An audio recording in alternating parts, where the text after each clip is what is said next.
Hello दोस्तों, once again welcome in my YouTube channel. दोस्तों, इस वीडियो के माध्यम से मैं आपसे 3 से 4 टॉपिक पर बात करने आया है। इस वीडियो को आप पूरा जरूर देखिएगा। बीपीएससी टीआरई 3.0 के बारे में भी मैं आपसे डिस्कस करूंगा। आप सभी साथियों को पता है माननीय सुप्रीम कोर्ट का ऑर्डर आ चुका है। ठीक है, तो क्या ऑर्डर आने के बाद में बीपीएससी टीआरई 4 का जो नोटिफिकेशन है उससे पहले आपको बीटेट और एस्टेट देखने को मिलेगा, इस पर हम आपसे बात करेंगे। टीआरई 3.0 का नियुक्ति पत्र आपको मिलेगा। और टीआरई 3.0 में मेरे बहुत सारे साथी ऐसे हैं जो बहुत ज़्यादा परेशान हैं, जिनका डाउटफुल हो गया है। उसके रिगार्डिंग क्या अपडेट निकल कर सामने आई है, हमें एक एक करके आपसे पूरा डिटेल में डिस्कस करने वाले हैं। तो मेरा आप सभी साथियों से एक रिक्वेस्ट भी रहेगा, अगर चैनल पर आप नए हैं तो प्लीज़ चैनल को आप जरूर सब्सक्राइब करें। बीपीएससी के रिगार्डिंग हर एक ऑथेंटिक अपडेट आपको अपडेट क्लासेस के द्वारा दिया जाता है। टेलीग्राम से अगर आप नहीं जुड़े हैं तो टेलीग्राम से आप अवश्य जुड़ जाइए। टेलीग्राम का जो लिंक है हमने कमेंट बॉक्स में पिन कर दिया है, वहाँ पे करीब 8000 प्लस स्टूडेंट हमसे जुड़े हुए हैं, तो आप भी अवश्य जुड़ जाइए। हर एक अपडेट वहाँ पे आपको लगातार दिया जाता है। हम बात करेंगे सबसे पहले माननीय सुप्रीम कोर्ट का जो ऑर्डर आया है। आपको पता है झारखंड में कहीं ना कहीं बहुत ज़्यादा, अब क्या ही कहा जाए, माननीय सुप्रीम कोर्ट का जो जजमेंट है तो उसको आप सही और गलत ये नहीं कह सकते हैं, क्योंकि माननीय सुप्रीम कोर्ट का जो जजमेंट होता है वो सुप्रीम होता है। उससे ये कह सकते हैं कि आप भगवान जी का जजमेंट है, ऐसा होता है। ठीक है, तो उसके ना मतलब विपक्ष में तो आप बोल ही नहीं सकते हैं। लेकिन मेरे बहुत सारे साथी मुझसे जुड़े हुए हैं जो कहीं ना कहीं बहुत ज़्यादा परेशान है। मैं आपको बताना चाहता हूँ, झारखंड के अंदर 26,000 वैकेंसी निकाली गई थी, जिसका पेपर भी कंडक्ट हो चुका था जुलाई मंथ में। आप चीज़ों को समझिएगा, बहुत सारे लोग नहीं जानते होंगे। जुलाई मंथ में एक वैकेंसी आती है 26,000, और उस वैकेंसी में बहुत सारे कैंडिडेट पार्टिसिपेट करते हैं, पेपर देते हैं, और जो सीटेड स्टूडेंट होते हैं वो झारखंड के ही होते हैं। अब उन अभ्यर्थियों को भी कहीं ना कहीं बाहर होना पड़ेगा।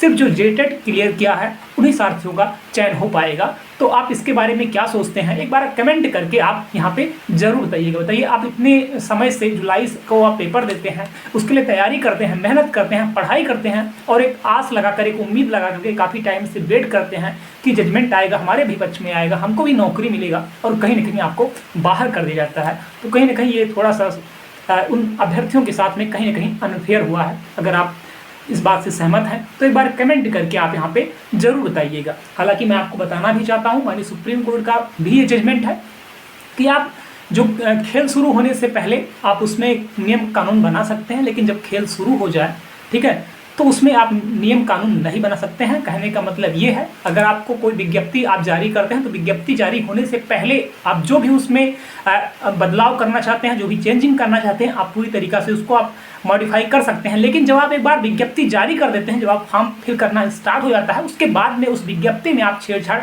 नहीं कर सकते हैं, उस विज्ञप्ति में आप कोई नियम कानून नहीं बना सकते हैं। और कहीं ना कहीं ये बहुत अच्छा ही है, ऐसा होना भी चाहिए, क्योंकि बहुत सारे एग्जाम में देखने को मिलता है जब विज्ञप्ति जारी होती है उसके बाद में बहुत सारा चीज़ें परिवर्तित होती रहती हैं, तो कहीं ना कहीं ये गलत है। अब हम बात करेंगे कि क्या इसका असर आपको टीआरई 4.0 में देखने को मिलेगा या नहीं मिलेगा, क्योंकि आप सभी साथियों को पता है बीपीएससी टीआरई 4.0 का जो वैकेंसी है, करीब 1 लाख वैकेंसी आपको बहुत जल्द देखने को मिलने वाली है। उम्मीद है कि मार्च के लास्ट में इसका विज्ञप्ति आपको जारी कर दिया जाएगा, क्योंकि बिहार में चुनाव है, चीज़ें बहुत तेज़ी से प्रोसेस चल रही हैं, आप लोग ये मानकर चलें। तो क्या इससे पहले आपको बीटेट और एस्टेट देखने को मिलेगा? तो मैं आप सभी साथियों को कहना चाहता हूं, अगर बिहार सरकार चाहे तो बीटेट का आयोजन कर सकती है, अगर बिहार सरकार चाहे तो एक बार फिर से एस्टेट का आयोजन कर सकती है।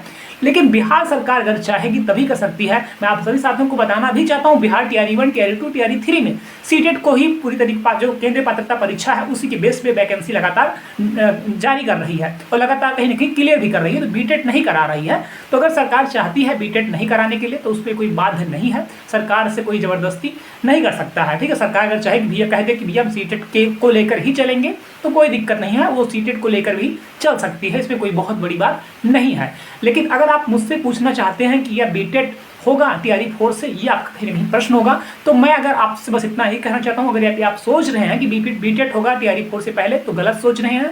टीआरई 4 की तैयारी में आप लगे हैं तो लगे रहिए, बीटेट आपको टीआरई 4 से पहले देखने को नहीं मिलेगा, ये पूरी तरीका से कंफर्म है। अब एस्टेट की अगर हम बात करें तो एस्टेट में आपको बताना चाहता हूँ, एस्टेट भी रिसेंट में हुआ था, आपको पता है। ठीक है, टीआरई 3 के बाद अभी उसका कहीं ना कहीं रिजल्ट भी आ गया होगा। बहुत सारे अभ्यर्थी जो एस्टेट कहीं ना कहीं पास हुए हैं, जो टीआरई 3 में एलिजिबल नहीं हुए थे, तो टीआरई 4 में एलिजिबल होंगे। लेकिन अब फिर एक बार आपको एस्टेट देखने को नहीं मिलेगा, ये 100% सही न्यूज़ है। बीटेड और एस्टेड आपको टीआरई 5 के पहले देखने को मिलेगा, लेकिन टीआरई 4 से पहले देखने को नहीं मिलेगा। तो जो साथी एस्टेड क्लियर है वो अपना टीजीटी पीजीटी की तैयारी में जबरदस्त तरीके से लगे रहिए। जबरदस्त वैकेंसी आपको टीजीटी और पीजीटी में देखने को मिलेगी और सबसे ज़्यादा वैकेंसी आपको पीआरटी में देखने को मिलेगी। कम से कम 35 से 40 हज़ार वैकेंसी इस बार पीआरटी में आने वाली है, क्योंकि आपको पता है जो टीचर है वो कहीं ना कहीं प्रमोशन पा चुके हैं, तो वो सीट कहीं ना कहीं बहुत अच्छी खासी वैकेंट हो चुकी है। ठीक है, तो इसके लिए हम आपको बताना भी चाहते हैं, टेलीग्राम पर लगातार क्विज भी चल रहा है हमारे द्वारा, आपको नोट्स भी प्रोवाइड किया जा रहा है। टेलीग्राम से जुड़ करके आप नोट्स को भी ले सकते हैं, वहाँ पे हमारा आपको व्हाट्सएप नंबर मिल जाएगा, उस पर मैसेज करके आप नोट्स भी प्राप्त कर सकते हैं। अगर हम बात करें बीपीएससी टीआरई 3.0 नियुक्ति पत्र को लेकर के, आप सभी साथियों का ये भी प्रश्न होगा कि हमें नियुक्ति पत्र कब मिलेगा। तो मैं आपको बताना चाहता हूँ दोस्त, होली के बाद में आपको नियुक्ति पत्र मिल जाएगा, लेकिन आपका जो प्रशिक्षण है 15 दिन का, वो फरवरी के लास्ट में आपको देखने को मिल जाएगा। मतलब फरवरी लास्ट में आप लोगों का जो प्रशिक्षण है 15 दिन का, आपकी जो ट्रेनिंग है वो होना स्टार्ट हो जाएगी। मेरे बहुत सारे साथी ऐसे होंगे यहाँ पर जिनका डाउटफुल कर दिया गया है। देखिए, डाउटफुल 2 तरह से किया गया है। ठीक है, डाउटफुल पहले वाले वो हैं जो आप डीबी कराने के लिए गए थे, आपको नियुक्ति पत्र, आपको रिसीविंग तो मिल गया है, लेकिन वहाँ पे पार्टिकुलर लिख उठा होगा डाउटफुल, ऐसा हुआ होगा आपके साथ में। तो उनके लिए 5 फरवरी के बाद में पोर्टल ओपन होगा और आप वहाँ पे जो भी जहाँ भी डाउटफुल लिखा गया है उस सर्टिफिकेट को आप दोबारा रीअपलोड कर पाएंगे। तो इसके लिए आप बिल्कुल परेशान मत हुए। लेकिन सेकंड डाउटफुल वाले वो अभ्यर्थी हैं जो डीबी कराने के लिए गए थे, लेकिन उनका डीबी ही नहीं हो पाया, उनको रिसीविंग ही नहीं मिला है। तो उनके लिए क्या होगा, उनके लिए क्या आगे का प्रोसेस है, मैं उन साथियों से कहना चाहता हूँ, अगर आप ऐसे हैं तो कमेंट करके आप यहाँ पे जरूर बताइएगा कितने लोग हैं, ताकि हमें भी पता चले ऐसे कितने लोग हैं। तो आपको पता होना चाहिए बहुत सारे ऐसे अभ्यर्थी हैं, करीब 200 के आसपास ऐसे अभ्यर्थी हैं जिनका जिला ही अलॉट नहीं हुआ था। तो इनका जिला अलॉट होगा, और जिन साथियों का डीबी ही नहीं हुआ, जिनका रिसीविंग ही नहीं मिला है, उन दोनों लोगों को एक बार फिर से डीआरसीसी पर आपका फिर से डीबी होगा, आपको वहाँ पे रिसीविंग मिलेगा। तो उसके लिए जल्द ही अपडेट आएगा। जैसे ही अपडेट आएगा मैं अपने टेलीग्राम चैनल पर आपको चीज़ें शेयर करूंगा। तो टेलीग्राम से आप लोग अवश्य जुड़ जाइए। अगर अभी तक आपने टेलीग्राम चैनल को नहीं फॉलो किया हुआ, टेलीग्राम का लिंक हमने कमेंट बॉक्स में पिन कर दिया है। अब हम यहाँ पे बात करने वाले हैं, आप सभी साथियों का भी प्रश्न आ रहा है सीटेट को लेकर के। मेरे बहुत सारे साथी परेशान हैं, मैं आपसे कहना चाहता हूं, देखिए सीटेट 82 का मुद्दा आपका एजुकेशन डिपार्टमेंट विचार कर रहा है।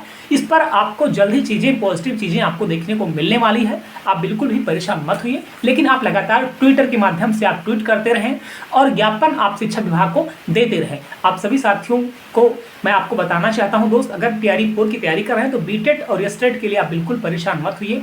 बीटेट और एस्टेट आपको टीआरई 4 से पहले देखने को नहीं मिलने वाला है, तो आप इसके लिए बिल्कुल भी परेशान मत होइए। ये बिल्कुल ऑथेंटिक न्यूज़ मेरे द्वारा आपको दिया जा रहा है।